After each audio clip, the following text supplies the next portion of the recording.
Recent rounds of the V8 Supercar Championship Series have been multi-race formats. Now we are back to one mini enduro, and we're in something of a heartland for V8 Supercar in Queensland, to the southwest of Brisbane at the appropriately named Queensland Raceway. The race distance today, 280 kilometres. There are 34 starters for this one to be run over 90 laps. Now our minimum race length to 75% is 68 laps. The pit window, remember there are fuel and tyres at this round of the championship, 5 and 65. The forecast, according to the Bureau, currently fine with some light cloud about and a top of 22 degrees. Good afternoon, Greg. Good afternoon, everybody. Queensland Raceway, 3 kilometres clockwise in direction, and it's only 6 corners. I say only, it should be a simple track to negotiate, but it's not. There are more bumps as a result of the rains that we've had here in southeastern Queensland in the past couple of weeks, particularly into turns 1 and down here in turn 3. It's 250 kilometres an hour down the back straight there into 3. Into the double left-hander complex in the middle of the circuit. It is particularly hard on the left rear tyre around this track. A lot of second gear work out of turns 3 and 6. And as Daryl mentioned, managing your tyres because of those couple of second gear corners, particularly down the left-hand side and the left rear. That's the important thing for this long race, and there's 10 tyres allocated for this very important event. Round 7 of the V8 Supercar Championship Series. Lowndes versus Ambrose on the front row. We're underway. Lowndes marginally better at the jump, but Ambrose may just have the inside running as they head toward turn 1 for the first time. Ambrose gets there. Nicely done. And the two of them absolutely drove away from the balance of the field. By the time they got to turn 1, Greg, they had a margin. Russell Ingall smartly into third spot there and trying to stay in touch with that leading duo. Stephen Richards has had a nice start as well, chasing Todd Kelly. Look at the pack here as they hustle down toward turn 3. Pretty clean start through turns 1 and 2. One of the things about the magnitude of the bump on the run into turn 3 there, it's actually made it a little bit harder now to make an effective passing move down the inside, because it's so bumpy it's easy to unweight the inside front tyre, lock a brake and damage that tyre. Everyone in that morning warm-up, as Daryl mentioned, it was reinstated for this round. The officials, after that huge outcry and its cancellation at the beginning of the year, have elected to reinstate it for races that require pit stops for fuel. And a number of teams, obviously, this morning running on full tanks just to see what the cars performed like. In fact, many did that at the commencement of the 2-hour practice session on Friday as well. Standing lap time for Marcus Ambrose, a 1:16.6 of a second margin over Craig Lowndes. The order beyond that, it's important. Russell Ingall, Todd Kelly, Stephen Richards, Mark Skaife, Garth Tander, Steve Ellery, Greg Murphy, Rick Kelly in the 10, then Max Wilson, Bargwana, Winterbottom, Bright Morris, Radisich, Johnson, Whincup. That's your top 18. Difficult to hear the transmission, but it does sound like already that Campbell Little has been on the radio. Lock brake there for Russell Ingall as it rode the bumps on the run into turn 3. But perhaps Campbell Little already on the radio to Craig Lowndes, offering some sort of advice maybe on an adjustment on board the 888 Falcon.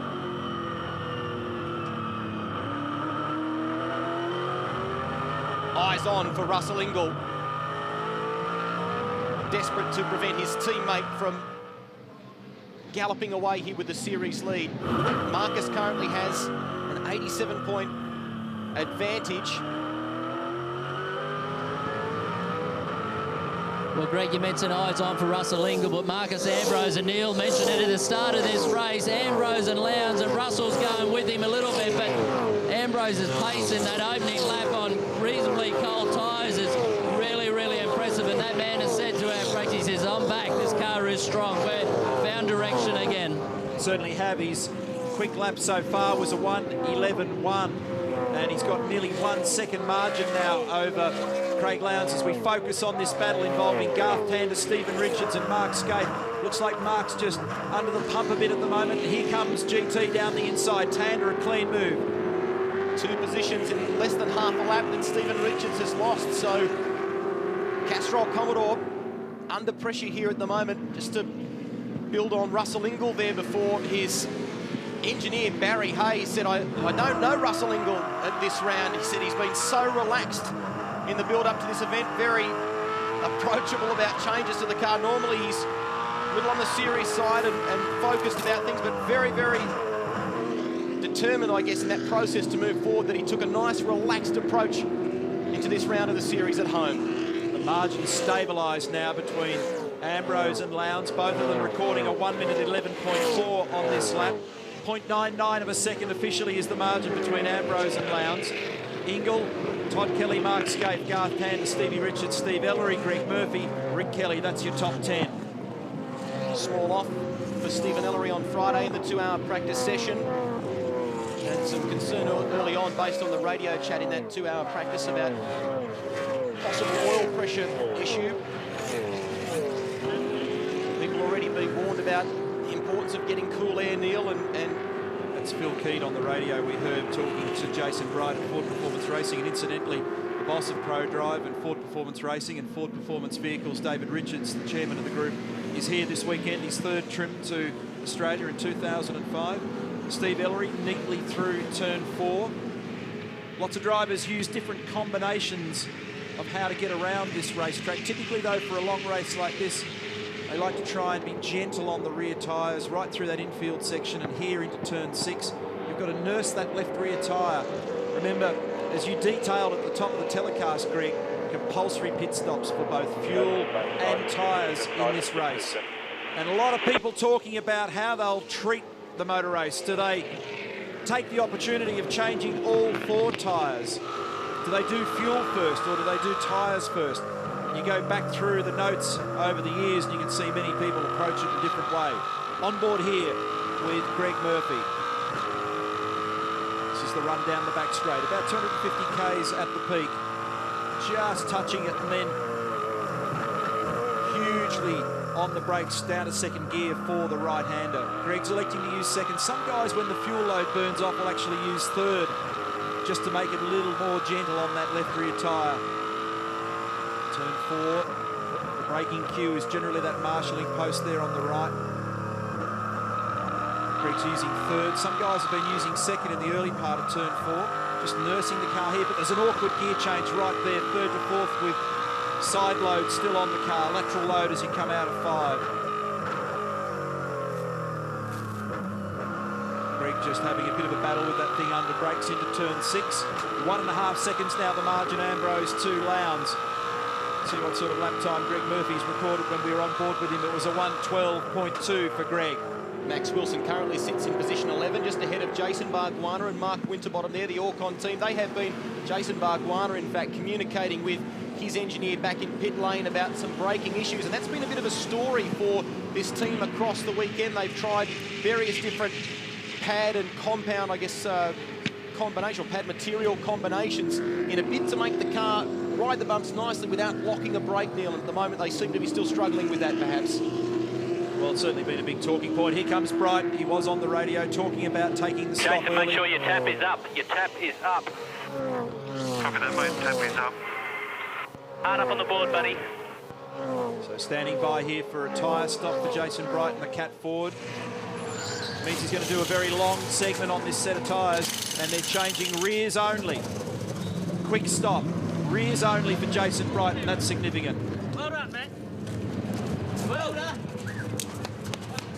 Yeah, they seem quite happy, yeah, with their performance, and a number of the teams contested the second round of our pit stop challenge here on Saturday morning, and there are a few surprises in that, but no surprises here because that was one of the quickest teams. FPR did a great job, and another surprise in that pit stop competition, Anthony Tratt's outfit with the second quickest time of the weekend. So the guys with that $50,000 prize money up for grabs. A lot of pit crews working hard at the moment to try and do that. And of course, our pit stop challenge will be back on the screens at the Oran Park round of the championship. Here's John Bout. A lot of head scratching going on at Team BOC in the past 24 hours. They've had some difficulties with their cars. They went back to a setup which was almost identical to last year, but the nature of the circuit has changed, and John was finding it. Oh, big lock up from Bow as the 12 car enters the final turn. But he felt the car was more active, was his words, across the bumps. Problem here for Greg Ritter. Cars just limping down the straight. All drivers are being warned by their team managers. Just creeping along at 50 to 60 k's. Check the pit lane limiter's not on. Instruction to check the limiter. Sometimes possible to flick the switch accidentally if you catch the car in a Switch slide. the CPS lights off, turn it off, and restart it. So he's just pulled up on the exit of the pit lane exit there. Just approaching turn 1, the yellow flag cautioning drivers coming down the straight. Check all the fuses are pushed in as well. Making sure the circuit breakers are pushed in. And that may prompt the safety car can you move as that at Alex all? Davison runs wide, I think here at turn 6. Defending Carrera Cup champion who's had another very difficult weekend in that car. He's only had minimal miles in it this year. Any other suggestions? I've turned the shift light off, or the shift cut off. Tell me what to do. Craig Ritter playing Mate, auto have you electrician. turned the ignition off and turn it back on and try restarting it? Safety car is Yeah, I out. also turned the power off and tried it as well. There's a master switch on Keep the, trying, should you? there's a master switch on the power, so he's turned that right off as well to try and recycle it. The safety car, as you can well see now, being deployed, so that brings the field under control. The WPS safety car will grab this car here and lead it. The field will compress. And Ambrose, we're hearing, could well actually take the opportunity for his stop here, although he's just coasting at the moment. I don't know. No, he's still actually honking along. A lot of people discussing potential last-minute Okay, mate, changes we'll here. It sort does that out sound for like you. We're going to do tyres here. So he will come in. does sound like Garth Tander's team are re-pressuring the tyres, and they may do the rears on Tander's tyre if he comes, or tyres if he comes in. Lap 14. Several people will use this opportunity to square away their first compulsory stop. You can see from that angle there how difficult it is to note your own pit bay. It's a sea of colour. Turn your light here. Okay, go. There's traffic on your right. There's traffic on your right. Looked like Lowndes did all of the left side. Okay. Next car's in. Next car's in. Did look like a good stop for Lowndes. Now Ingall is in the lane here as well, so they're going to have to be quick with Marcus Ambrose. Four tyres. Look at Ingall looming in the background. They're doing 4 tyres on this car. That's interesting. Oh boy. Yeah, you're right there, Neil. It has gone 4 tyres for Ambrose. The stop for Marcus was at 11.4 seconds. Ingall, as tradition, and this team always says it's easier for him to wait in pit lane and wait his turn. Now, Ingall, will they go 4 tyres on this car? They are. They're maintaining the balance, but it was a costly stop for Russell because of the number of people that jumped in while he was sitting there in the queue. But you're quite right, Darryl, it's more efficient to do that. The last thing he needs to do is go to the end of the train, so better off to sit in the pit lane, take the service then, and then get back out and deal with it. But a lot of people are going to spend a long time on a one set of tyres through to the end of the day. Some people haven't taken service. It looks perhaps, we'll need to double check this, like Max Wilson, Jason Bargwanna. Is that a problem for Craig Baird there? No. CPS complete. Jamie Whincup, who's been a star in recent rounds for the Dodo Racing Tasman outfit, sits in 4th. David Bernard is 5th. There's a new livery on that car. Fish Liquor backing the 2nd of the WPS Team Falcons this weekend. David had an interesting start to his weekend. Wasn't able to complete the full allocation of 42 laps in Friday's 2-hour practice session. They had a rocker break on that car and a bit of a setback for them. He was another to contest the charity go-kart race last night. He's having a battle here with his old teammate Marcus Ambrose, who tried to go up the inside, now switches sides and looks to poke it down the inside at turn 4. Couldn't get in there though. Remember that Marcus has got brand new tyres on the car, so he's going to be pretty racy. The grip is fresh. Keep it cool, Marcus. Keep it cool. There's a long way to go. Paul Forgy just assuring him that we don't need too many graunches on the car early on. And the reason for the urgency is that red car of Todd Kelly right behind. It's become a real necessary attribute for engineers in recent years, hasn't it, as Marcus goes wide. What I'm talking about there is the ability to coach and push the driver through situations like that, guide them, keep them under control. Marcus is going to probably have a look at David at the end of the back straight, but he needs a good clean run here through turn 2 and not overdrive the car. He'll have a little bit better grip than David, so theoretically he should be able to come off here with an extra kilometre an hour or 2, and that'll put him in good shape down here where he can do it without too much fuss. And there you go. They're crying out for Sorry guys, during that pit stop with Russell Ingall, he changed only 3 tyres. I'd say there's been a mistake there with that team. I was around the other side of the car. It looks like they didn't manage to get the left front tyre done on that car, so they've done down the right side and the left rear. And just confirming that was Russell Ingall you mentioned? Yeah, it was. Thanks, Darryl. So that's pretty significant news. That would change the behaviour and balance of that car. Ooh, very close, very tight through turn 4 there between Garth Tander and Todd Kelly. David Bernard had a Careful with him season... still, mate. Just be very careful. A season-high qualifying effort as Matthew Crawford talks to his driver, Todd Kelly. He qualified 18th, but they are crying out for horsepower in that team as he loses another position there, David Bernard. And they've done a new engine deal there, haven't they? They are hoping for an improvement in horsepower. Only a slight gain at this round, but they're hoping for a much bigger improvement come Oran Park. Bernard loses another spot there. And look at those cars all dancing in concert coming down the main straight into turn 1. Yes, you're right. We've done a deal with Craig Hasted for engines at WPS. I spoke to Keith Evers earlier in the weekend about it. They're looking forward to some improved engine performance. But he's a bit unfortunate at the moment out there at the moment, David, because he's battling with guys that have got more grip. That's making more difference than anything there right at present. Marcus Ambrose continuing to march up the road here, passing Jamie Whincup. A lot of drivers use the opportunity to take that compulsory tyre stop and get it out of the way. And varying strategies, as we theorised before. Here is Murphy versus Bernard. That branding on David Bernard's car, a representative of the Fish Liquor Organisation, and John Fish is involved in the Team Australia Champ car entry and partnering Craig Gore at WPS in that project as well, so that extending their investment in motor racing. It's great to see another name in the game. Mark Skaife following Greg Murphy there. Have a drink, Todd. Have a drink. Paul Weel's unhappy on the radio at the moment as well. I'm not 100% sure why, but he certainly sounds pretty frustrated. Look at the magnitude of those bumps there in turn 1. And some cars are behaving better than others. We noticed yesterday in the shootout that Marcus Ambrose's car just glided through there beautifully. It was impressive to watch. They've certainly got that car well in tune with the shape of the road here. Both Paul Weel and Greg Murphy had throttle problems on Friday, and it seemed to be worse in the Murphy car, a misfire of some kind, and they lost some time trying to sort that. And he felt, Paul Weel, the car was a little oversteery out of turn 2. This is a good move here by Skaife, trying to sneak down the inside of Murphy. Paul Weel, incidentally, is reporting smoke in the cabin of the other Super Cheap Auto Racing entry, and we're riding with the sister car with Greg Murphy. And that is Mark Skaife in hot pursuit, turn 4, looking for a way round. Those guys at the moment are disputing 11th and 12th position. The race leader is Max Wilson, one of a handful of people not to take the stop. Murphy and Weel will team up for the Enduros at Sandown and Bathurst, and they've hired Nathan Pretty and Owen Kelly to drive the second car. Both Nathan and Owen did a lot of miles in the wet at Phillip Island in their test session last week.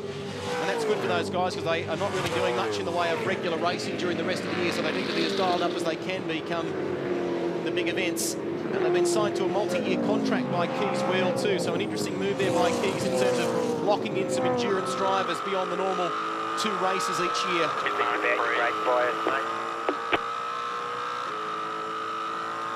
So Lowndes is in good shape in all this because of the fact that they've only changed 2 wheels and tyres. Paul Weel is now coming in, and they're actually parking that car in the garage, so they'll investigate the source of the smoke and dive under the bonnet of the number 50 entry. So because Marcus Ambrose and Stone Brothers Racing chose to put 4 wheels and tyres on their car, and Craig Lowndes only did 2 on the 888 entry, when Max Wilson takes his compulsory stop at some point, that should leave Craig Lowndes as the leader of this motor race. And in fact, he's wrestled it with Max Wilson at that very moment as I was talking about it, has grabbed the lead of the race. Good stop from the 888 organisation, and he's been able to leapfrog Marcus there. But remember, Marcus went for 4 tyres, Craig only went for 2. And so the net effect of all that, Greg, is that it's going to take a lot more time in this afternoon for that to fully play out. Now, the impact of it. Yeah, if Craig is able to nurse the rubber, he may get away with it, but he's going to have to be very, very gentle, because probably when we get a good 20 or 30 laps down the road now, Marcus is going to be in a position where he's got 4 younger tyres, well balanced on this car, and he's going to be able to apply the pressure. Lowndes certainly been very strong all weekend. He's been impressive. He was 3rd quickest in the extended 2-hour practice session on Friday. 6th in qualifying, mega performance in the shootout for position 2. 2nd in this morning's warm-up. The car looked excellent, both empty in qualifying trim and in race trim. But can he nurse the rubber? That'll be the question as the afternoon unfolds. Different treatment in the front of that car as well, in the radiator intake, just on the front bumper there and just above the front wing. Got a series of holes on a plate. There's the engineer in that team. Connect 4, doesn't it? It's got all these round holes through it, but it's Campbell Little talking to Roland Dane, one of the co-owners of the team. Now his margin is not a lot. It's only a couple of seconds over Marcus Ambrose. It's interesting to note too, when Marcus was at this point of the track the last time around, as he was moving by one of the Orcon cars, he makes the move now on Max Wilson. You could hear the car as it rode the bumps right there. You could hear it just lock the brake momentarily. Perhaps it may even be the Orcon car. That bump on the way into turn 3 is pretty savage, and you can see when we follow the cars the next lap around how much the front of the car leaps out of the bump, which has the effect of unweighting the front wheels. And then right when you're at your maximum brake pressure, if you don't modulate your pedal pressure and ride that very carefully, it's so easy to damage a front tyre down there. We know that they've been there for some years now at turns 1 and down toward turn 3, and the way the cars tend to ride or porpoise over them. But there have been a few fresh ones appear. A bump now between turns 1 and 2 that the drivers have been talking about and learning how to cope with that in terms of coping with the rest of them as well. Lowndes is the leader. He's quick too, 11.7 on that lap, Greg. 12.2 for Marcus Ambrose, so he made half a second, and it's now out to 2.4 seconds. It was 2 seconds on the last lap. Here's the Stausch. Todd Kelly, he's battling here with Jason Bargwanna. This is an argument for 4th and 5th. Right now, Kelly sits in P5, just ahead of Garth Tander. Craig Lowndes is your race leader, but Marcus Ambrose is hustling here at Queensland Raceway. Skaife has had an excursion, and Neil, just intercepting some of the chat there from the team. The question was everything all right? He said no. Fucking shit spinner, that's the only thing. I don't know, I haven't done enough corners yet. I'm not sure what's... Keep going. They're just debating whether he should come in, and there's all the gravel dropping out from under it. The question is, why did he go off? Here's the replay. And this is on board with Mark, so he's fired off for some reason. It's thrown all the garbage everywhere, including all over his tyres. Here it is again. And this is looking from the Russell Ingall car. We might come back to that replay shortly. But a little bit of uncertainty there as to how they're going to deal with it. And Mark needed to make an assessment after he'd driven the car a bit more to sort it out. Go back on board and see if we can hear anything. This is turn 2. All sounds and looks pretty normal. Normal turn 2. You can never touch the throttle till very late in the corner. Some engineers warning their drivers about debris off. He's gone right back down the order. He's further back than fullback now. Some debris between turns 1 and 2 as a result of that off, unfortunately for Mark Skaife. He's had a heartbreaking run, hasn't he, in the recent past, and it continues at Queensland Raceway. Let's hope it's not. He's 25th. He's behind Glenn Seaton and John Bowe and in front of Anthony Tratt. They asked him if he was all right, and the answer was no. But we don't know what it was all about. And I don't think anybody else in the pit lane will know either, because looks as though at this stage perhaps he just got balked by someone, or he just simply made a mistake. Just doesn't appear to have been any kind of a technical issue. Marcus Ambrose is playing around with the rear bar on this car, searching for a better balance as he hunts down Lowndes, and that margin is now 1.2 seconds. Just to come back to the point that Paul Weel made to Darrell about an airbox fire, if you wind the clock back 12 months ago, very early in the race, that brand new VY Commodore that was debuted by the Tasman team for Jason Richards suffered an airbox fire very early in the game. And Wally Story was talking to me on Friday, said you've got to be just so careful with your throttle percentage, particularly when you're in the lane. Matthew White's got a problem here with the Brightech Jiu-Jitsu entry, and it looks like he's stationary there for a while. There's been news out of the HRT shed here. I just ran down. They mentioned there was no word from Mark Skaife why the reason he fired off in that turn, but also Todd Kelly's got some dramas there. He's flat spotted the right front. They said we can pit any time now if there's a safety car, but the issue is when they stick fuel in that car of Todd's, they can't do that tyre at the same time. And that message that just went through to Marcus Ambrose is we've got a couple more laps to do. Generally, we were expecting most people to somewhere in this area here, about lap 32, 3, 4, 5, somewhere around there was where the fuel window opens in terms of being able to carry enough fuel now, the 120 litres that'll get you through until the end of the race. So shortly you'll start to see people thinking about how long they run before they come in and grab fuel. Sorry, I was just distracted there. The order now. Lowndes, Ambrose, Kelly, the margin 1.3 seconds between Lowndes and Ambrose. Here's the replay from Russell Ingall's car looking at Mark Skaife in turn 1, and is there any more to the story? Oh, actually he's masked between two cars. I think he did it on his own. Didn't look like, I think that's Jason Bright ahead there. It didn't look like there was contact. Here we go. No, it stepped out on the dirty line, I think, as he got in there over the bumps, and around she went. So certainly no contact with another car, unless he... One of the other things that can happen down there over the bumps is if you don't, when you go to do the gear change, you don't actually get it in gear, and you flick a neutral on the way through. Maybe that's another option. I'm sure we'll find out from Mark later in the day.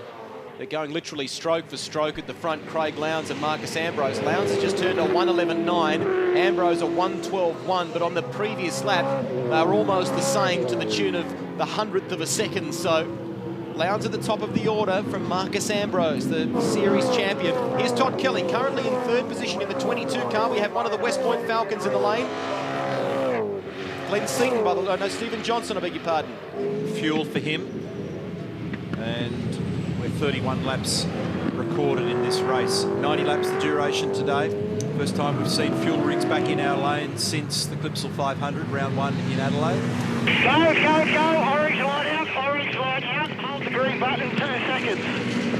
And that's a fuel reset, so holding the button down on the steering wheel so that back in the pit lane on the laptops they can see what your fuel burn is on the telemetry. And when the fuel comes back up that vent hose, it means the tank's full, and so they pull away that dry brake hose off the side of the car, and away he goes. So Stephen's got 120 litres of fuel and not a drop more as he sets off the balance of this race. Boys, you saw Matthew White in the pit lane. His car was stuck in 4th gear. He was in here for about 2.5 minutes. If that's not enough for the poor bloke, he did his ankle playing squash last Monday. Today is the first day he's been off the crutches, and he's having enormous trouble pushing the clutch in. We can do without that at a meeting like this one at Queensland Raceway, where there's one shot at 192 points on offer. This battle here, Greg, is for 9th and 10th between Bright and Ingall. Ingall's got pace, but he's having trouble using it at the moment, and Jason's got him covered in the braking area at turn 3. They're in behind Max Wilson. Max has yet to take any of his stops.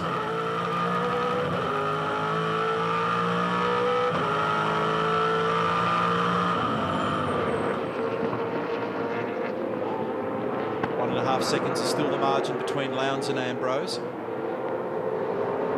And the only guy that's taken fuel so far is Stephen Johnson.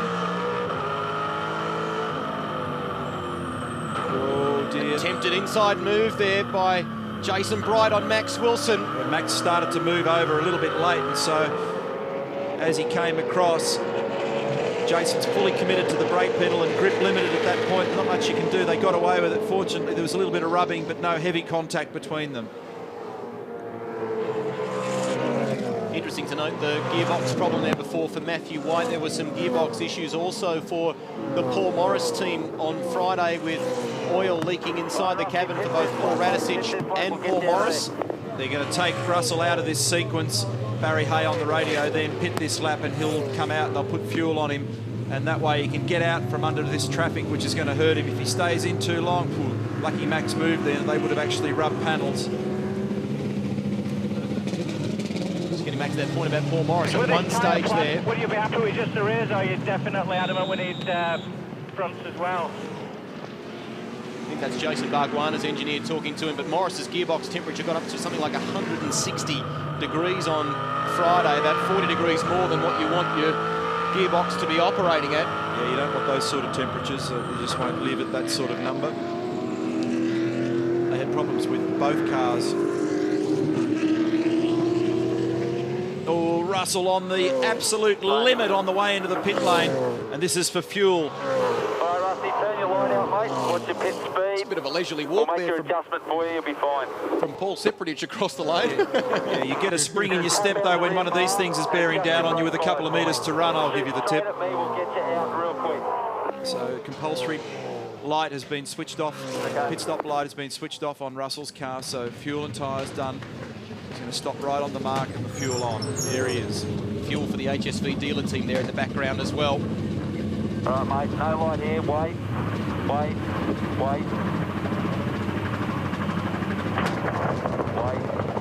Telling Garth Tander to reset the fuel as he exits the lane. Rob Crawford having a chat with his man now. Ingall. Just to drop you into clean air, Rusty. You made the adjustment to the car. You should be right now, mate. This will set you up. They put a roll centre adjustment onto the back of that car, and he should have a better car now, and as Barry just explained, he's got clean air. So just good, clean circulating with nobody around him now, even though it doesn't make for great entertainment for us. It's better when you're in the cockpit. You can just knuckle down, work away, chip away at the tenths and hundredths and try and make ground. It's going to be a battle for Russell Ingall this afternoon because of the way the cards fell in that first stop. More problems here for Paul Radisich. They're getting a mechanical black flag on the next lap for Paul Radisich, for the team to come in and have a look at the source of that oil smoke. For what is the home track now for Oh, we the have Team a Kiwi mechanical outfit. black flag. But do a slow lap because we're going to bring Paul Morrison and do fuel. So they need Morris to come in first and take care of his compulsory pit stop before they can look or give some attention to Paul Radisich. But on Friday, he had a massive wheel vibration from the moment, some real heavy shaking in the steering and couldn't get a balance on his car, and they worked quite hard at trying to solve that problem. And in the meantime, both cars suffered an oil leak, as we mentioned before, in the gearbox area. Here's Paul Morris. So he'll take service first, and then they'll be able to address Radisich. Margin first to second now, Lowndes to Ambrose is 1.8 seconds. Still Todd Kelly in third, confirming that Morris is in this lap. And Stephen Richards, Steve Ellery, Greg Murphy. And there's the control line. You must be at 40 kilometres per hour, and there's the fella in the background with the radar gun pinned to the back of that car, making sure that the speed limiter is set correctly. The reason for that is just simply safety. It's actually remarkable when you see a champ car or a Formula One car go back through a pit lane at the increased speeds when we're accustomed to seeing a V8. It is It's frightening. actually frightening. I think it's not that long ago that we had no speed control in pit lanes at all, and people had their backs to the traffic and they were working on cars. It's amazing that we got away with it for as long as we did. You think 40 k's an hour is slow, but when you're actually down there and there's a bit of congestion and chaos going on. Mark Skaife comes in for service. You can see the boys there on either side of the car. So in terms of the compulsory pit stop, Neil, the rules say you can do your fuel. You can't change tyres at the same time, but you are permitted to make fine adjustments like that, aren't you? And they'll have learnt that from the information they got from the set that came off before. They'll have taken those off, checked the pressures, and they'll be outside tolerance, so they're adjusting them now. The fuel's done. Looks like it's going to be a long afternoon for Mark Skaife too.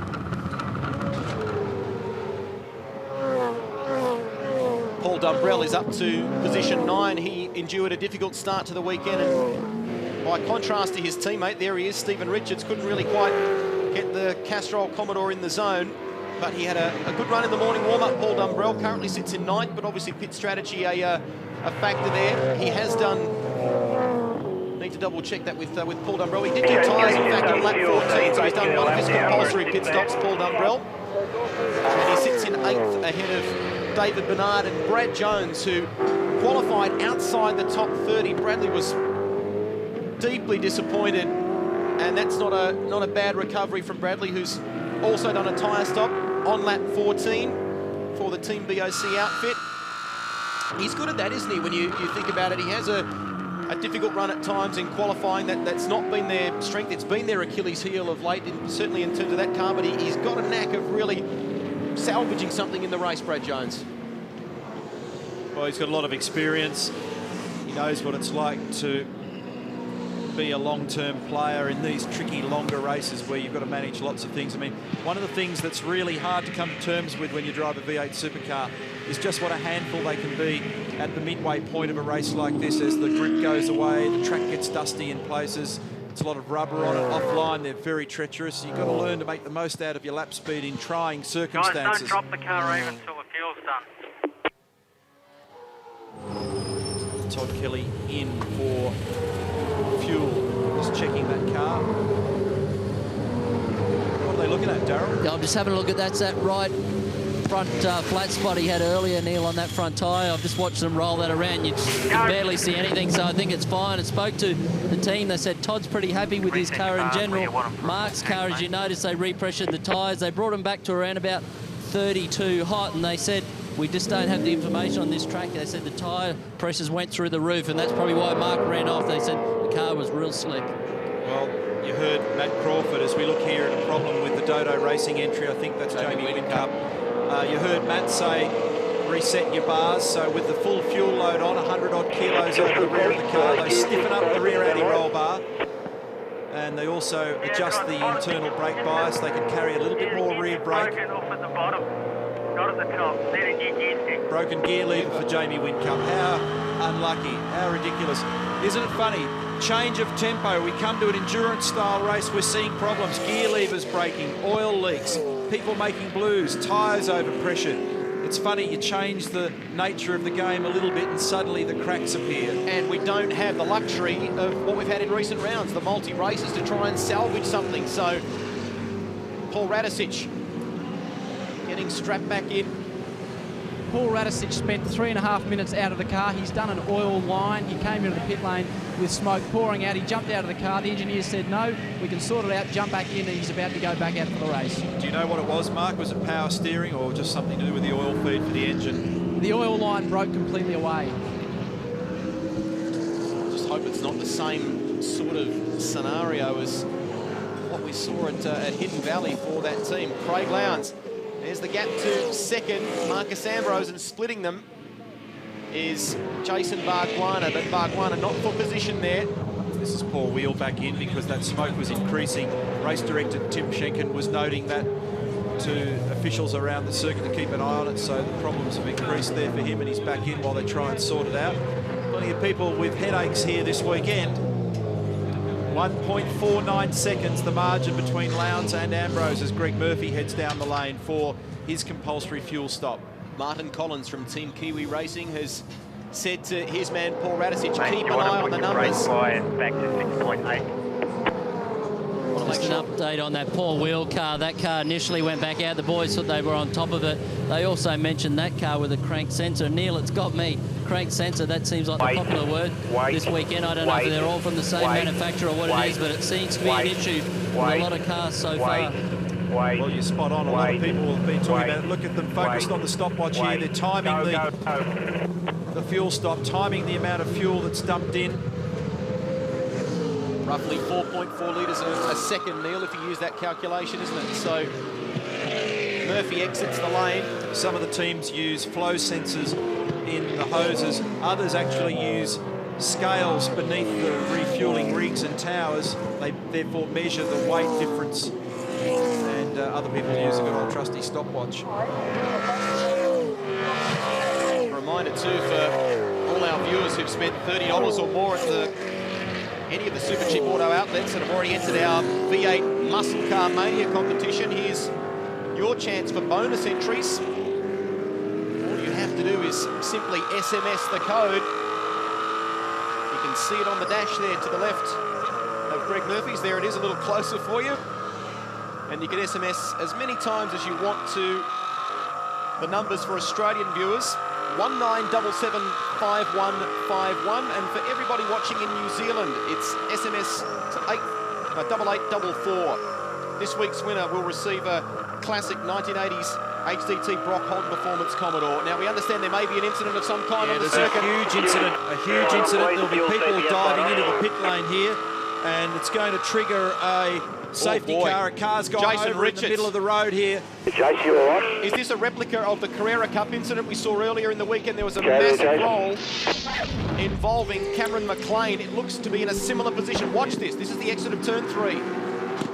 Trouble here between Paul Morris and Jason Richards. Whoa! Oh! Exactly the same problem. Straight up and over that ripple strip, which has been questioned by many of the senior drivers, and Jason Richards, a monumental accident. That was a brand new car at the beginning of the year. Watch this. Monumental rollover for Richards. Wow. Unbelievable. Well, he was moving around. We hope that Jason's okay. And he's climbing out of the car, but that car is absolutely shot. And he might be winded there. That's a dreadful sight, isn't it? Look at the state of that car.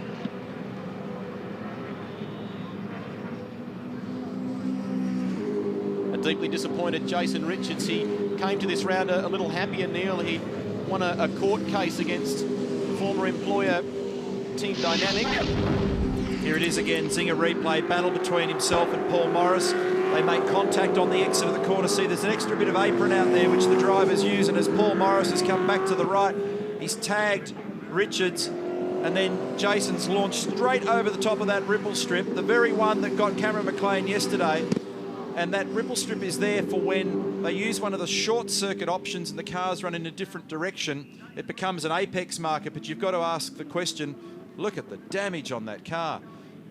Is it necessary in the middle of a major race like this to have a tripwire there effectively? There it is. That's the one we're talking about. Those black marks were largely left yesterday by Cameron McLean, and now there it is again, causing problems today. It plays no role in the exit of that corner. Just when the cars are coming the other way, back down that straight from what we describe as turn 4, it becomes a delineating or apex mark. Kevin Murphy there, be horrified to see the damage. Trevor Ashby in the background. Tim Miles, one of the co-owners of the team as well, and have a look. And yesterday, the Carrera Cup Porsche GT3 of Cameron McLean was a throwaway, and this is a carbon copy. We've got 2 cars worth $500,000 that have been destroyed. Let's have a look at McLean's one here now. This was with Rodney Jones, exactly the same deal. Exactly the same deal. It's funny because I've been involved in circuit inspections here in the past, and it's something that's escaped us. And obviously it's in the homologation drawings on the circuit, and it's all quite legal and approved. But Mark Skaife spoke to me about it this morning, and he, for one, was very concerned about what he saw yesterday. And I'm sure that this will be the subject of discussion now. I'm sure most it'll definitely be discussed pretty seriously. Take another look at that incident yesterday involving Cameron McLean, former V8 privateer and super touring racer. Look at the air he gets. It bites and throws him. Frightening, frightening stuff. He too, fortunately, walked away. And this is the one that happened just moments ago, and Jason Richards, just monumental damage to the front and back of the car. A little oil fire in the rear as one of the brake lines has come off. Other people taking the opportunity to just tick off their remaining service. Neil, it's difficult there out of that turn. As you know, out of 3, where the track joins on the exit at 3, it joins up with turn 6. It cuts between the circuits, so it makes another circuit around here. But drivers come out there, as you know, and they run wide out there using all the racetrack, and they try to initially turn back in because they know if they hit that curbing in with 2 wheels in a straight line, it sends the car up in the air. So Morris trying to get back online as well. Well, that's right. See, they go out there, they're hunting for extra space on the apron at the exit of the corner, but you're compelled, is what you're saying, to put some right lock on to get back onto the more conventional race line. Otherwise, you'll just leap straight over that thing. And the point you made before too was that the circuit has a number of configurations that can be used, and they have used NASCAR races and things like that here before. Well, no, what happens, they come out of turn 2 and there's a little joining road halfway down the back of the back straight. So they can do like a little chicane there, which actually brings them to the infield section running in the other direction. Then they do a right-hand of what we're describing where that ripple strip is, and then come back into it, as Daryl says, turn 6. Now, so when the cars are running in the other direction on a totally different configuration circuit, that is a normal standard ripple strip, a conventional shape, and it's part of the apex marker for that corner. The problem is cars here are running in the other direction, and now twice in 2 days, it's been the source of a massive rollover. Well, one man who certainly knows what happens in that sort of a rollover incident, Cameron McLean, he went through that yesterday, mate. We had exactly that same problem. It looked identical, just different make of cars. You know, I hope Jason out there, he's all right. He got out of the car, got helped out, but he walked away, and it's a massive crash. I know exactly what he's feeling like, and he'll feel a lot sore tomorrow, I think. So what happened specifically to you yesterday and injury-wise? It's amazing. The cars now are built so well, and they got the hands device and all the safety gear and the good seats. Yeah, you're actually held in there pretty well. I was really surprised how well we stood up to it. You know, I only got bit my tongue, and that's about the worst of it.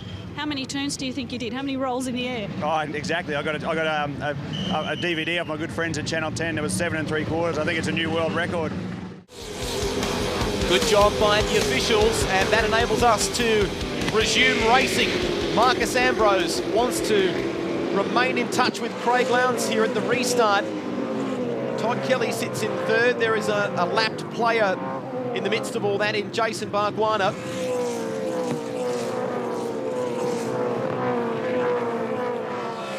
Paul Morris is going to get a black flag for a drive-through and a hold of 60 seconds as a result of his involvement in that incident with Jason Richards.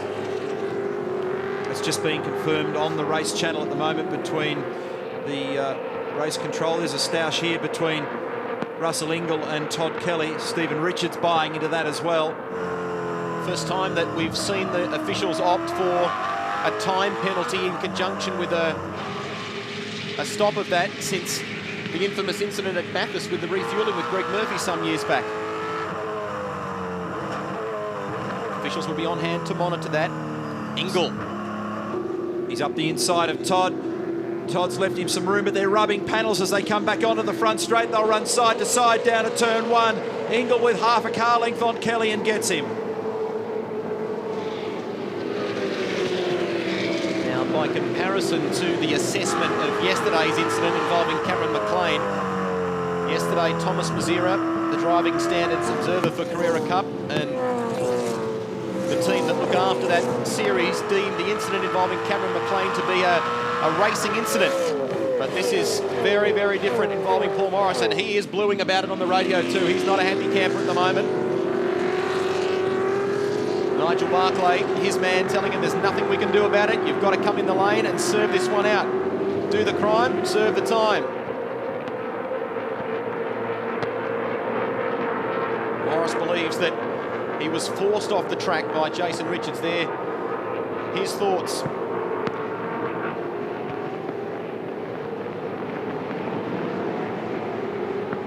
Jason Bright.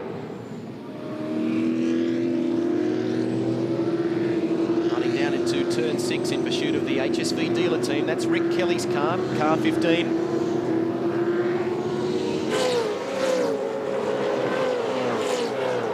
Morris does not want to come in and serve this penalty. Not a great deal he can do about it at present, Neil. No. There he is. You can argue about it all day long. They've issued an instruction, and that's it. It's the most bullshit thing I've ever seen in my life. Well, there you have it. He's trying to clarify with his team just what's happened in this process of... There's no clarification. There's a black flag being shown, so it's a straightforward process. It's not debatable, unfortunately. The arguing needs to happen afterwards. And, you know, unfortunately, when you're in the helmet and you're in the car and you're hot under the collar, of course, you want to make an issue out of it. But for Nigel Barclay, his ears are burning, and he knows that there's not much he can do about it. Now Paul Sepranich is telling Paul, if you don't get on with it, we're going to get a bigger slap on the wrist. So let's see if he peels in here. Absolute bullshit. Morris is in the lane to serve the penalty.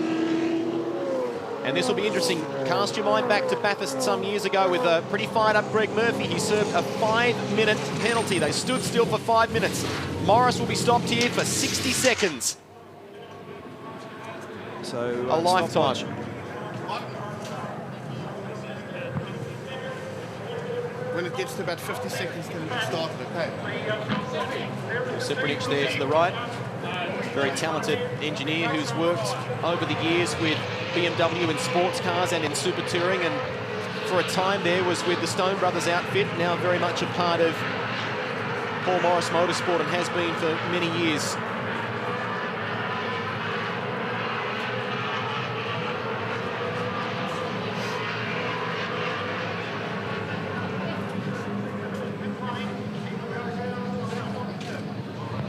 Just an eternity for Paul Morris. So that the extra message that came across to Paul Morris there was from someone that had been down to this building where the stewards and the IPO are the investigating and prosecuting officer, and they confirmed that they've looked at it, they've made their decision, it's not debatable. The problem now for Paul is that he's just got to get on with the job of driving his race car, have the blue by all means afterwards. But all this will do at the moment is slow him down because he's not focused on the job. It's tough for Paul as well because this is the home round for that team. They do a lot of testing here. They are debuting a brand new ride car on Monday, the old Team Kiwi Commodore. They've developed an 18-degree Chevrolet engine with 600 horsepower, and it's been allocated purely just for rides for fans and passengers, and a number of teams have that at their fingertips these days because testing restrictions are just so tight. You can't afford to use those days for customers and corporates really anymore, can you? 10 laps before the window closes. Pit window. This is a thing that I'm really focused on at the moment, which is the margin between these two guys and who's got what firepower. They've both had the opportunity to cool out their tyres, gather their thoughts, think about the way they're approaching this racetrack and the strengths and weaknesses of each other's cars. Marcus Ambrose came in on lap 14. He took on board 4 tyres. Craig Lowndes came in on lap 14. He took on 2 tyres. They both took fuel on lap 44 as a result of a safety car intervention. This is Craig Lowndes just doing a bit of a Mark Skaife down here, a little wide at turn 1. And that's one of the reasons why the margin closed down pretty substantially between these two. It took a while for Craig to be able to wrestle it back under control.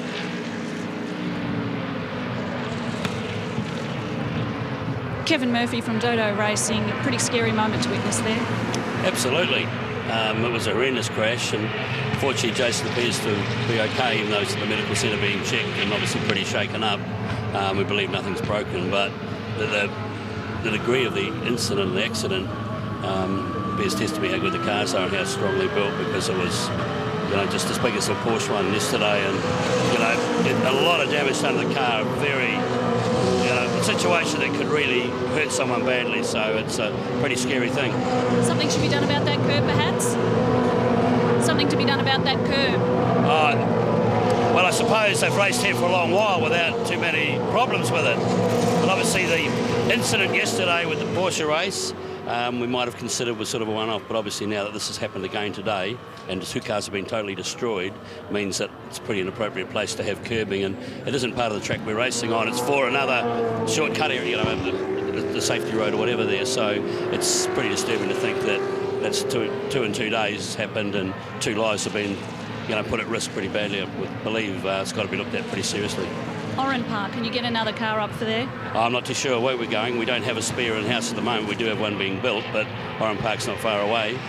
We'll have to see, but by the look of what the remains of what's just going to be brought back on the truck would mean it's going to be fairly difficult, I think, for that to be repaired and up and running. So we'll have to look at all options once we get back tomorrow and as soon as the truck gets back and see what we're going to do. But we hope we can, obviously. But we just hope that Jamie finishes all in one piece and puts a little bit of pride back into the team, you know. Too true. Thanks, Kevin. Okay, thanks. Kevin makes a good point that there's been a lot of racing done here since 1999. Cars have tripped over it before on exit and got all crossed up and looked a bit ugly, but I've never seen 2 incidents, certainly a day apart, where 2 cars have almost carbon copy incidents and one goes across the nose of the other and ultimately flipping it over. So terrible scenes. Good news is that Jason Richards is a little bit sore, but he's okay. Right now, Craig Lowndes is top of the order from Marcus Ambrose. The margin is just 1.4 seconds. Rick Kelly is 9th and Jason Bright is in the 10th. He's managed to extend the gap back out over Marcus Ambrose to 2.7 seconds. So Lowndes continues to lead the way in the better electrical Falcon. Here's the man chasing him. Yeah, he's not only continuing to lead, he's increasing that lead, 2.7 as you said. And for example, in the first sector of this lap, he made 3/10 on Marcus Ambrose. So, you know, we've seen the standoff now. We've seen the situation where they're on slightly different tyre strategies. We've had a couple of safety car interventions. Tyres have cooled out. All things are square. Away we go again. There's the printout. And you can see that in the last few laps, there's no question that Craig's in good shape, and he's slowly disappearing out of Marcus's sights. He made that little mistake just after the last safety car intervention down here at turn 1. Since then, he's gathered it back up, knuckled down, and just drawing away. 12-1 on the last lap for Craig Lowndes, and Campbell Little just urging him to continue to look after the tyres, and a big chirpy okay comes back from Craig Lowndes. And Marcus Ambrose 12-6, Tander 12-7, Ingall 12-8, and Russell's actually making pretty good ground here at the moment, considering he was down the order a bit. Here's Garth Tander, he's third. There's Russell. We need to keep an eye on these two guys because they're rocking along pretty well at the moment. If anything, Marcus is just hurting for speed right at the moment. That's a great job by Garth Tander. Rob Crawford, team boss for the HSV dealer team, has been on the radio constantly updating Garth on the lap times of the two guys in front of him. And the good news is that it's, as you can see there, there's not a lot in it. And Tander certainly in the last few laps has been able to go almost toe-to-toe with them. Russell, what a tremendous recovery considering that difficult pit stop early in the game. And eventually, when they got him in for fuel and got him out in some clean air, that's worked miracles for him. That's been obviously we've had some safety cars, but that's been a huge gain for him. Now, Lowndes lost a 1/10 of a second that lap to Marcus Ambrose. A 12-4 for Lowndes, a 12-3 for Marcus, 12-6 for Garth Tander, 12-4 for Russell Ingall. So that underlines what I said there a moment ago, that Russell's got pretty good pace. He's got to be able to use it though, and he's not quite close enough at the moment to the back of Garth Tander. Garth's not prone to making too many mistakes. In 5th place is Stephen Richards. Todd Kelly is 6th. Ellery. That's the gap back to Stephen Richards. And he in turn has Todd Kelly behind him, Stephen Ellery, Greg Murphy, Jason Bright and Stephen Johnson. Paul Weel, what was the final problem with the car that's made you stay in the pits? Well, we fixed the misfire that we had, and we just had an oil leak just out of a fitting that we couldn't actually get to. So it was unfortunate we got a mechanical black flag, and basically it was fuming inside the car, and basically it was just going to keep on doing it. Even if we did try to fix it a little bit, it was going to keep on doing it. So we just sort of best pulled in. You got to see that incident earlier with Jason Richards and Paul Morris. What's your view on that as a driver? Pretty difficult one, you know. If it was me, I reckon it's probably a 50-50 sort of blame situation, because, you know, Jason probably didn't give Paul as much racing room on the exit, but then, you know, Paul could have easily got out of the throttle. It's a difficult one. We saw it here yesterday with the Porsche doing exactly the same thing, and, you know, at the end of the day, you're racing and every position counts, and they're hard to get here. So, you know, you want to try to keep them, and, you know, obviously Paul wanted to try to keep his, and Jason wanted it. So it was just one of those things, I think. Thanks, Paul. Thanks, mate. And the point that Paul Weel makes is a good one, because it's that subject again of racing room, and that's why it's quite difficult if Stephen Ellery's got some telltale oil smoke coming out of the 888 Race Engineering Ford. That we saw this at Eastern Creek between Marcus Ambrose and Mark Skaife. Obviously, the way in which Peter Wallerman, the investigating and prosecuting officer, and the stewards saw it, they decided to penalise Paul Morris for his involvement in that Turn 3 exit incident with Jason Richards. It's quite difficult sometimes now to know precisely the way in which they may view those incidents, and they're focusing a lot, giving a lot of attention to the notion of racing room. Does the preceding car give the guy who sometimes gets pinned with the blame enough space to get his job done too? Ellery crew paying close attention to their man and that oil smoke, and how concerned they may or may not be at the moment. 25 remain in this 280-kilometre race at Queensland Raceway. I want to give a quick mention to a great initiative by Cameron McConville and Andrew Jones, with the Tour de France being uppermost in the minds of many of the drivers in the paddock in recent weeks. A lot of them are quite keen cyclists. Cam and Andrew are embarking on a big initiative, Climb to the Mountain they're calling it, and you can go to the official Gary Rogers Motorsport website. There it is and click on the story header to get all the details about it. But they've got some great corporate support, and they're looking for donations for the Make-A-Wish Foundation. They've currently got about $45,000. They're getting a certain value from the sponsors, if you like, for each kilometre they do. And over the course of 10 days, Cameron and Andrew are going to cycle after the Sandown 500 to Bathurst. They're going to go through the country, stop at a number of country towns, doing on average about 100 Ks a day, and they're going to do the same distance as Bathurst, 1,000 kilometres, and it'll finish with a lap around Mount Panorama on their bikes, which will be just fantastic. So wish the boys all the very best, and we'll hear more about that on RPM and in the next round of the championship at Oran Park. Just the 6Ks round Bathurst to be tough enough, let alone going from Melbourne to Bathurst. So well done, boys, a great cause, and I'm sure a lot of people will have a lot of interest in that endeavour. Cam's not doing a bad job out there at the moment, in 18th position, and he's got Max Wilson just in front of him. This little battle continues between Garth Tander and Russell Ingall. It's tightened up ever so slightly. Russell's a little closer now to the back of Garth, who incidentally is now an ambassador for his home state of Western Australia. Signed a deal to help promote Western Australian tourism. WesternAustralia.com, I think, is the web address. Kelly will be definitely happy. There's only 6 turns here, like you mentioned earlier on, Neil. The talk out of that team is that he's got a bit of a struggle on his hands right now. The power steering on that car has gone away. We didn't quite pick up the Christian name. Which of the Kellys was it, Darryl? Todd Kelly, thank you. Wow, no power steering.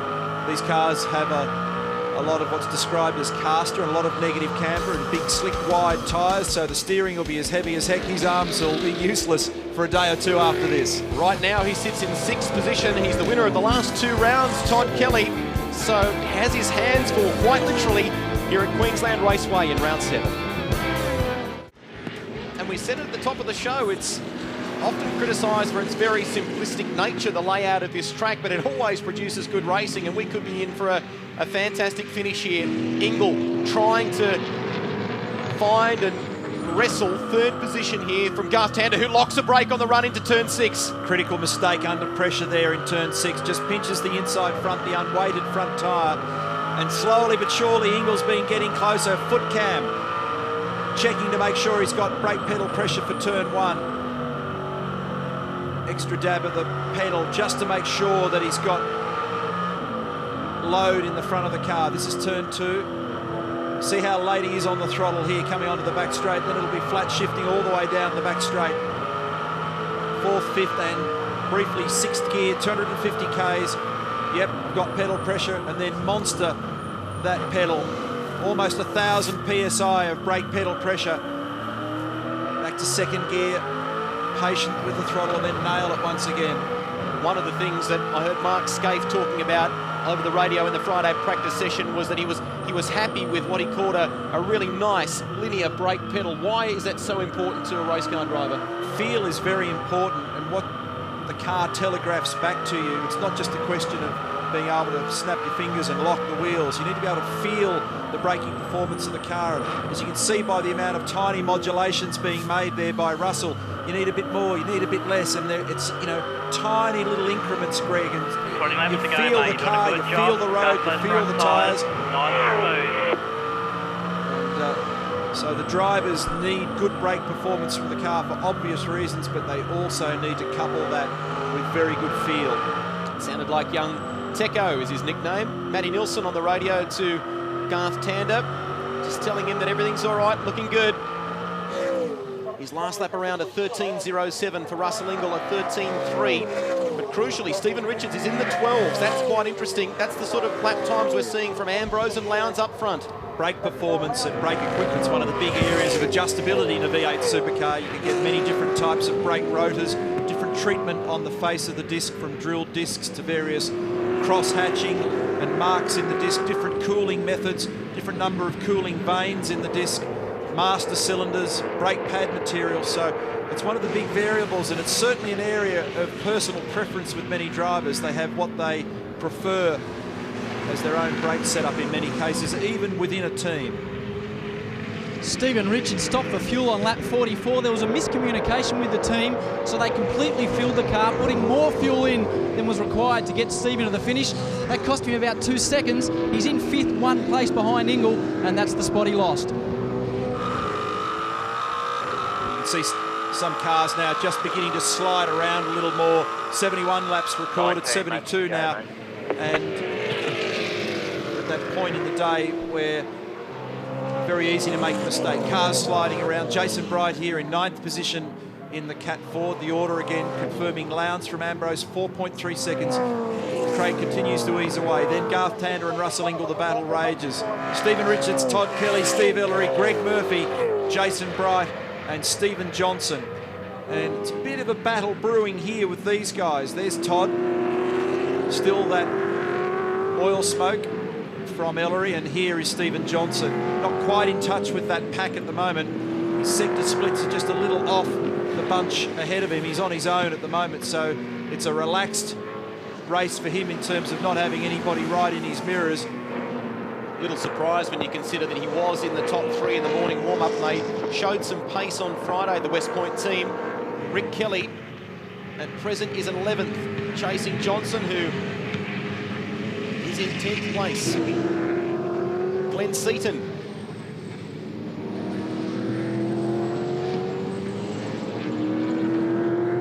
In terms of the uncorrected point score, 718 points. Oh, Paul Morris running wide here on the approach to turn 6 and adding to his frustrations today. At the moment, Lowndes is on 192 points, Ambrose 186. It's only a handful, but they all add up, and it just further helps his position in the championship. He's 6th at the moment, uncorrected. You and Glenn Seaton were having a little giggle that I came in on the other day, and you were talking about the fact that his wallet's a little lighter at the moment because there's maybe a next generation racer, Seaton, coming along, maybe the 3rd in the generation now. There is his little fella, Aaron, is karting, and Glenn's enjoying tinkering with that and taking him out there. And the little fella's getting all hooked up and sideways and enthusiastically describing to his dad how much he likes sliding the cart. And I said to Sito, I know what you'll be doing now for the next 20 years. This is a pretty healthy battle down the order as well. Lots of big names mixed in there, all vying for position. 16 laps to go. Paul Radisish in there. Jamie Wincup, Anthony Tratt, Brad Jones. They are down the order. Tratt's in position 20, Brad Jones 19th. Don't for a minute think that it's any less spirited back there, though, just because the number on this, the timing and scoring doesn't necessarily look too flash. You often end up in a car that isn't working too well, and it'd be safe to say that all these fellas at the back of the pack won't be too happy with their cars. You work harder with an average car for almost no results sometimes than you do when you've got a decent car up in front. You just drive your backside off, and it's a real battle, a real handful. And physically and mentally, these races, when your car isn't too good, are really hard work.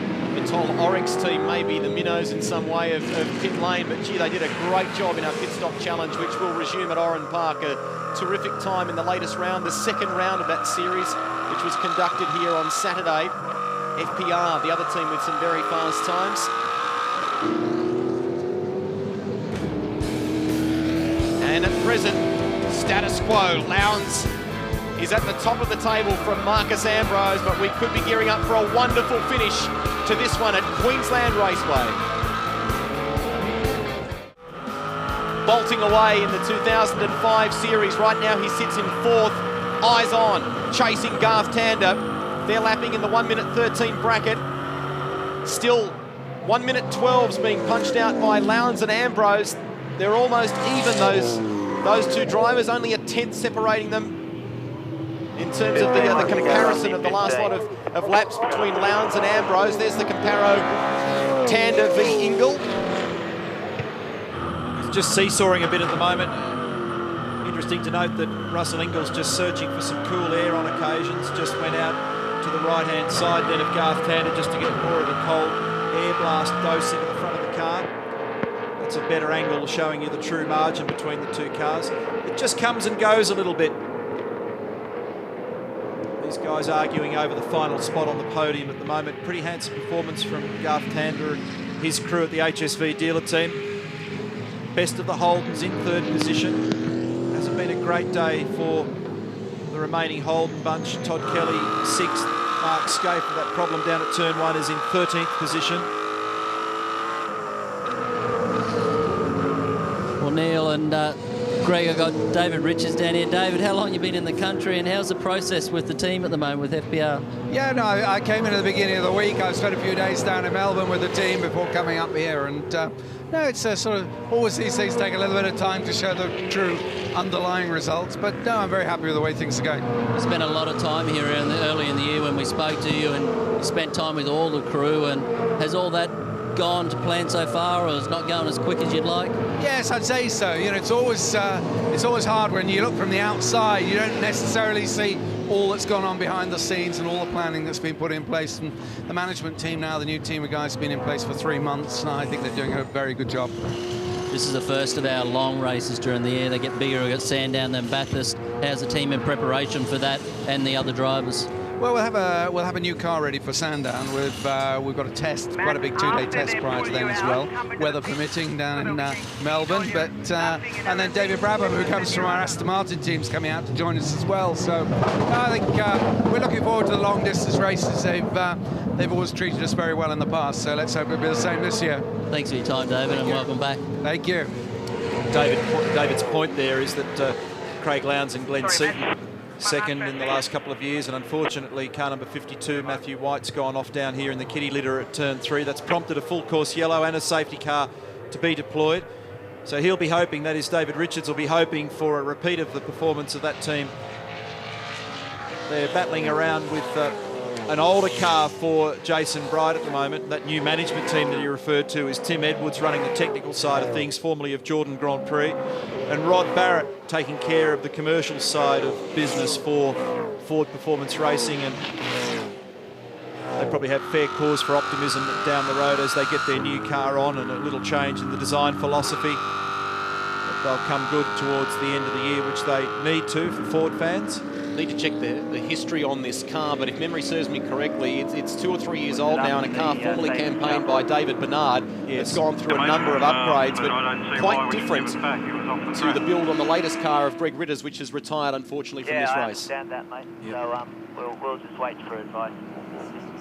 Yep, so leave it alone, mate. They didn't give us that one back last time. Voice of Jason Bright with Phil Keed. Someone who's really enjoying this motorsport caper for something different, Jason Ackermanis. No, I love my motorsport, absolutely, but obviously it's great that they're in town. Obviously with our schedule it's very hard to even come along, but obviously we're good mates with Steve, so I said, got any tickets? He said, yeah, of course. So he always comes to our game, so it's about time I came back and watched him go around. He's going okay though. But you've actually done some laps yourself and hoping for some serious laps maybe next year. Yes, we've done 10 last year with with John O's mob, DJ, and then the year before with Stone Brothers, and they were fantastic, but unfortunately there's only 10 laps each, so we're trying to get, probably not this year but next year, a chance to do about 60 laps. So we're hopeful we'll find a guy will come out here and see if I'm going to be any good, so that's going to take some time, so next year we'll have a go at it. Enjoy the race. I will. Thanks guys. Yeah, well done to Jason Ackermanis and the Brisbane Lions with their win last night over Kevin Sheedy's Essendon outfit here in Brisbane. Great attendance here today, 40,877 people, and for the weekend, 65,000 at Queensland Raceway. And the point we were making before about the simplicity of the layout, one of the huge upsides to it is that you can literally see every corner on the track. You can't miss a moment of it. So great crowd here today as Brad Jones, it might be John Bow in fact, taking the opportunity to put more rubber on the car, little ding in the left-hand corner of that car. We know from when we came into the circuit early this morning, Greg, the traffic was queued up. It was fantastic to see the massive support for V8 supercars, and there's just a small proportion of the crowd here today. They can sit down there on the approach to turn 1 and out the other side, and as you quite rightly point out, can see a lot of the action, and you see all the cars exiting pit lane and sliding their way through turn 1. It's a great sight. We have had a number of people questioning about whether there may be a Townsville street race at some stage, and there has been all sorts of rumours about what effect that may have on this event. The word from Tony Cochran is that there will be no effect, if any, on this race at all. They're very, very pleased with the attendance and the support that this round of the championship gets. And if a round does happen in Townsville, it's at least maybe another 18 months away, according to TC. So Matthew White in and out. They've had a look at the car since he went into the gravel. Just on the subject of the calendar, there was confirmation between Darwin and then this round as we go back to green flag racing. We are returning to New Zealand for the next couple of years. We will be racing again at Pukekohe, so for all of our V8 Supercar Kiwi fans, we'll be back and we're going to have some great racing again on the other side of the Tasman, which will be fantastic. The HSV dealer team did front up to Phillip Island last Friday with a view to going testing alongside the Super Cheap Auto team, but the first 4 or 5 hours of that day were rain affected, so they arrived there, they monitored the rain, and they decided that rather than risk a full day, they'd pack up and come home again as Stephen Richards moves by Mark Winterbottom there. That's not for position. Richards at the moment is currently 5th, chasing Russell Ingall. Todd Kelly is in 6th. Pure sprint race now to the checkered flag, assuming no more problems. A real shootout. Everyone's had a chance to cool out tyres, again have a think about what's going on, and now get cracking. Lowndes has had a tiny edge. Natalie Lowndes, his wife there watching on. He's on target for maybe, fingers crossed for the Lowndes and 888 camp, his 2nd race win of the year. Eastern Creek was the last one in race number 2. Been fantastic in qualifying in the shootouts this year, and he's starting to put races and race wins together as well, but he's not off the hook yet. Marcus Ambrose right behind, 0.6 of a second is the margin. A 12.5 for Lowndes, a 12.9 for Ambrose that lap, a 13.3 for Tander and a 13.3 for Ingall. Those shootout laps that you referred to for Craig Lowndes, gee, they had been spectacular at almost every round. And it was no different here. He was midway through the running order of the shootout, if you like, and then when Marcus Ambrose clocked that time, something went wrong with the timing system, and it took a while to trip over and finally give Marcus pole. Jim Stone, Ken Douglas, Stone Brothers Racing, holding their breath. They'll barely blink at this late stage of the race. Has Marcus got enough to be able to challenge, and can Russell Ingall sneak underneath Garth Tander, who's not going to be in any hurry to leave any gaps? Exiting turn 5. 12 months ago this round, it was the Stone Brothers who walked away successful. Remember, there was then all that controversy surrounding the Wiregate incident and appeals and hearings. Ambrose was the winner. Right now he's the chaser, and here's his teammate Ingall. 12.5 for Lowndes, 12.7 for Ambrose. The margin 0.9 now of a second, so Lowndes is sneaking away once again. Tander a 13.1, Ingall a 13.1, Stephen Richards 13 even, and then Todd Kelly a 13.4. Lowndes has got the pace at the moment with 8 laps to run. Marcus has a look, checks the margin back there, shakes his head a little. He can't do much about Lowndes at the moment, so he just have to manage the most he can out of this one if possible, and that could look as though it's going to be a 2nd place for today. For those that have been keen to know Mark Skaife's progress after that off earlier on, he has recovered to be in position 12, so good recovery from the former series champion. Glenn Seaton up the road ahead of him. Jason Bright is in the top 10 for Ford Performance Racing. Then Stephen Johnson. Then this man, Greg Murphy. This underscores the importance of track position. Mark, a little bit of oversteer there at turn 4. If you've even got a good car, but you go down the order, it's so hard to be able to use it. And, you know, he might have a 10th or 2 here or there, but it's almost impossible to be able to put it to good effect when you're in a group of cars like this. So he's working away on the back of his old buddy Glenn. They're arguing about 11th and 12th, and look at that group of cars. It's got Bright in it, it's got Stephen Johnson in it. Right behind is Max Wilson, David Bernard, Rick Kelly. Big freight train of V8 Supercars.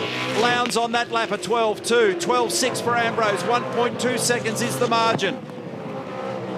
Greg Murphy's on the radio bluing about something. I'm not quite sure what it is, but he's telling them, or the team, that the officials need to do their job. Lights on for Murphy, who sits in 8th, but we are gearing up for a fantastic finish to this one with Craig Lowndes in the lead from Marcus Ambrose. Tander battling with Russell Ingall. It is going to be huge. Stephen Richards in 5th place, and Todd Kelly rounds out the 6 in round 7 of the series.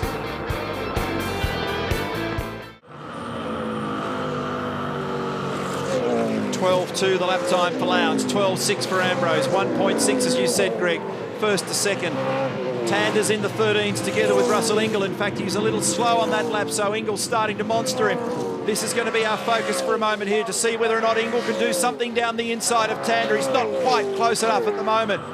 Garth just moves gently to the right to just cover him a little. Russell looks. These two are absolutely on the limit. Great job by Stephen Richards here. He's starting to zero in on this pair. Quick lap time on the last occasion from the Castrol Perkins driver. There he is, the man who had pole position at Bathurst last year. Craig Lowndes, if he can do it, will be the second person this year. Todd Kelly's the only other one to win one or more than one round this season. So looking to become a two-time winner. Kelly, hot off the back from his Darwin and China success, but Lowndes was the winner at Eastern Creek and looking to win here at Queensland Raceway for the Better Electrical squad. He banks a 1:12.5. Ambrose a 1 minute 12.85 as they come across the start line. It's nearly 2 seconds now, so unless there's a mistake made by Craig Lowndes, he's going to clean up another race win this season. Oh, little mistake there from Stephen Richards just as he turned into turn 2. The back of the car just got away from him.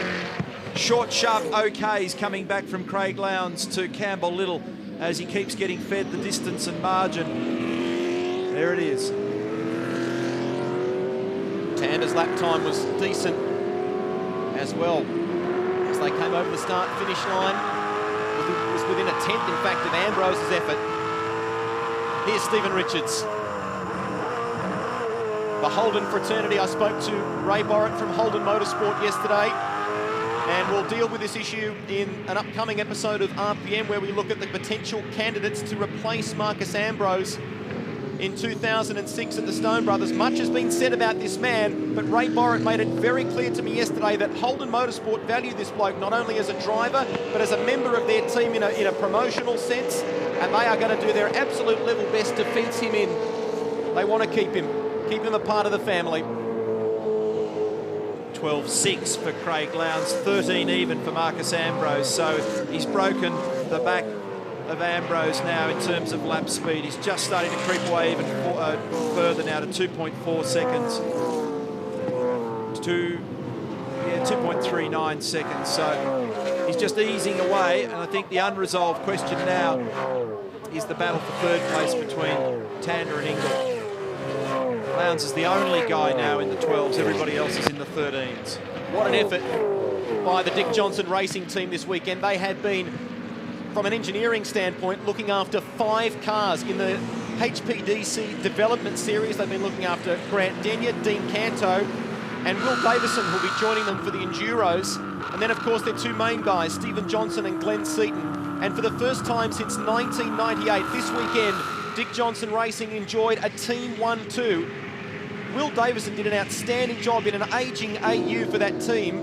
They finished 1-2 in this round of the series. Canto claimed it, and Davison second. Great job. 12.6 again for Craig Lowndes. 12.9 for Marcus Ambrose. 2.6 seconds the margin. 4 laps to go, Stephen. 4 to go.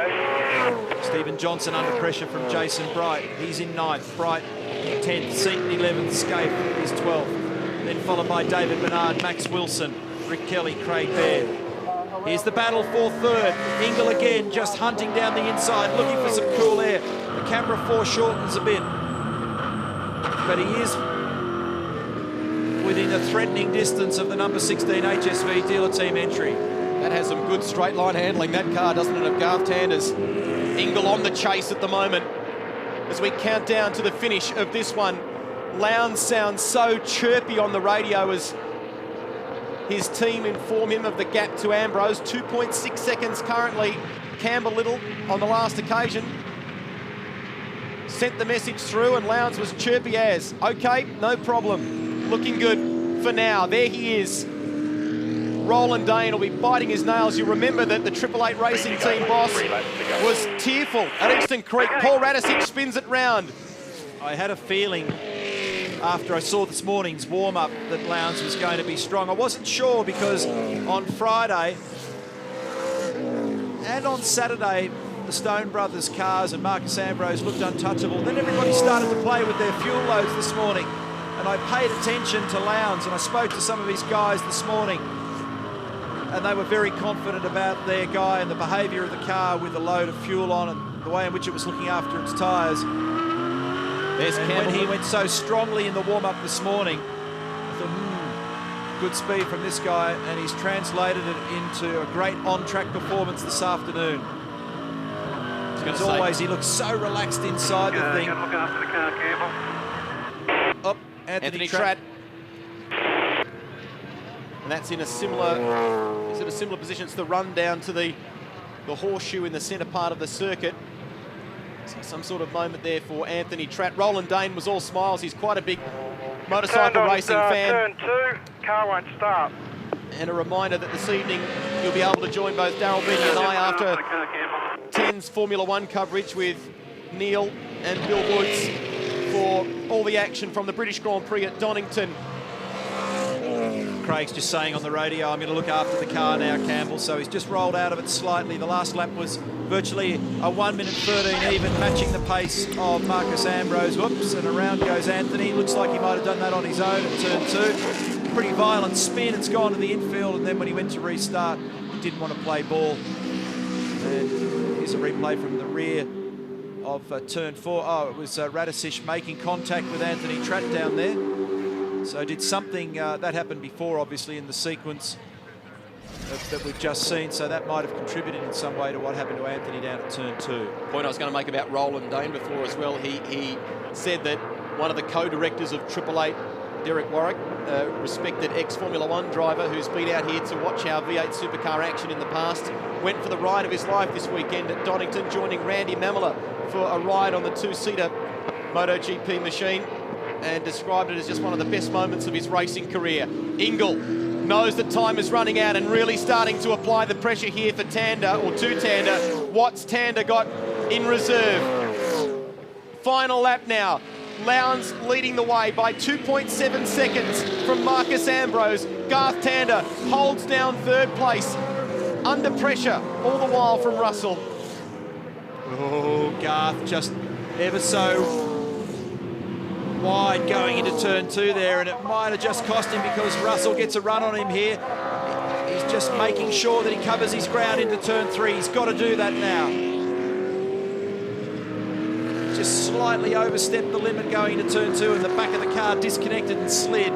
Look at the Russell, absolutely jammed in his rear as they come off turn 3.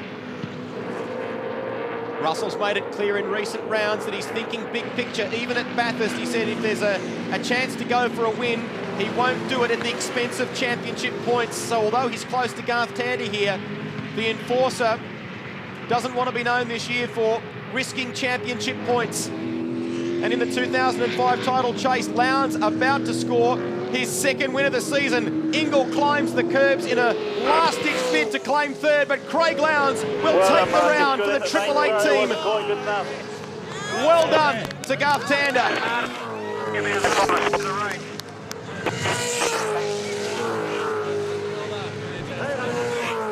Tander takes third. Ambrose home in second position. Great battle in the closing couple of corners between Ingall and Tander. Kevin May there. And the Better Electrical Triple Eight racing crew thrilled with their performance, and I think Russell will be a bit disappointed, but it was a great comeback when he was so far down the order after that first compulsory tyre stop. And the Ford fans thrilled. Lowndes, Ambrose, 1 and 2 for Ford. When you look at how the equation has panned out, that when the Stone brothers sit down and review this whole race for this bloke, that will be the most costly part of it for them, no doubt about it, for Russell Ingall. So he salvages 4th place. Well done to Russell. Ford 1st, 2nd and 4th. Garth Tander upholding things for Holden and for the HSV dealer team. He's on the podium again when you look at the 2004 results. Last year he was with the Gary Rogers team, Garth Tander, and he finishes in exactly the same spot at this round of the championship, 3rd place. Top stuff to this bloke. He is the people's champion, there's no two ways about it. The crowd erupted at Eastern Creek when he won that round, and he joins Todd Kelly as a 2-time or 2-round winner. A winner of 2 rounds. Might be easier if I said it that way, in 2005. And the Better Electrical crew winning at home, so fantastic scenes here at Queensland Raceway. Ray Robbins from Avesco. Go in a straight line. Yep. And it was a good job too, by all the team. recap the results. Ingall 4th, ahead of Stephen Richards. There wasn't much in it between those two guys. Richo threw everything at it toward the closing stages. Todd Kelly is 6th. Murphy finishes 8th behind Stephen Ellery, so nice result for the 888 team. Both drivers in the top 7. Bright gets home 9th for Ford Performance Racing, and Stephen Johnson for the West Point team in the top 10. Cam McConville, after a difficult run in qualifying, home 17th. Craig Baird chipped away at it and finishes in 16th place behind Rick Kelly. Max Wilson, after being in the top 10 in the shootout, drifts Andrew Jones, 21, as we take you to pit lane. Darryl? Well, Ross Stone, a little bit too strong. Well, Craig Lowndes was a little bit too strong, but still a good result. Yeah, he was strong.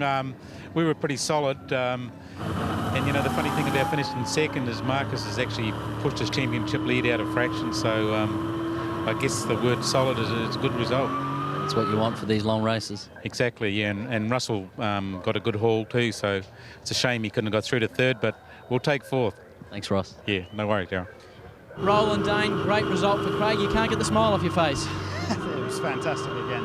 2-round wins. We're the second team to have done that this year, but Craig drove a perfect race. The team did a fantastic job in the pits once again, like we did in Eastern Creek. So, what can I say? Awesome event. You know, you want to finish first, and we finished first. Congratulations. Thank you very much. They have done a sterling job, the 888 organisation, after joining this series in a very short period of time. They're winning rounds. Lowndes is the man at Queensland Raceway.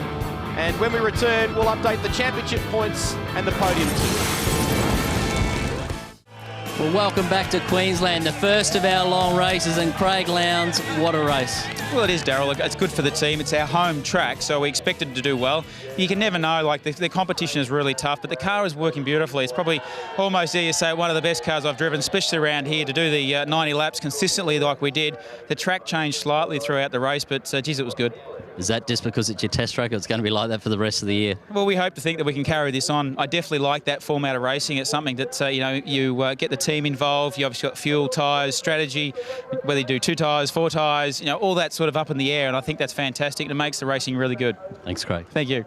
We're going to move down here to Marcus. Marcus, he was a little bit tough today. The car was strong, but he just had those few tenths every lap. Yeah, beaten by a better driver and car today. They've done a great job, We've given them some good engines, and they've made the most of them. I'm really pleased with Craig. He's had a couple of really tough years, and it's great to see him bounce back so well. Well done, Marcus. Yeah, thanks, buddy. Well, Garth Tander, fantastic drive, but these two guys were a little bit quick. Oh, yeah, Darryl. I mean, it's their home test track, so you'd expect them to be quick here. Really happy with third here. It's almost better than the race win at Darwin to come here at so many teams' home test track and get on the podium again, where all the major players were still growing, and keep Russell out there at the end. It's almost better than that race win. So the guys are doing a great job. We're starting to get on a bit of a roll and roll on the next one. Things are turning around for you now. Yeah, it's going really well. For some reason, I seem to go well here anyhow. But, we've got a bit of momentum going now. We've just got to, keep pressing on. We've got a test day before in Park that we missed out on prior to this round. So, things coming right at the right end of the season. Well done. Thanks, mate. Cheers. Greg? It was a difficult start to the year for Garth Tander, but coming on strong now with the HSV dealer team. Here's the updated championship points for you. These do not include the drop your worst round scenario. Marcus Ambrose extends his lead to nearly 100 points over Stephen Richards. Russell Ingall is third, but it's close between both those guys. And Todd Kelly is in 4th in the championship standings at the moment, Neil Crompton.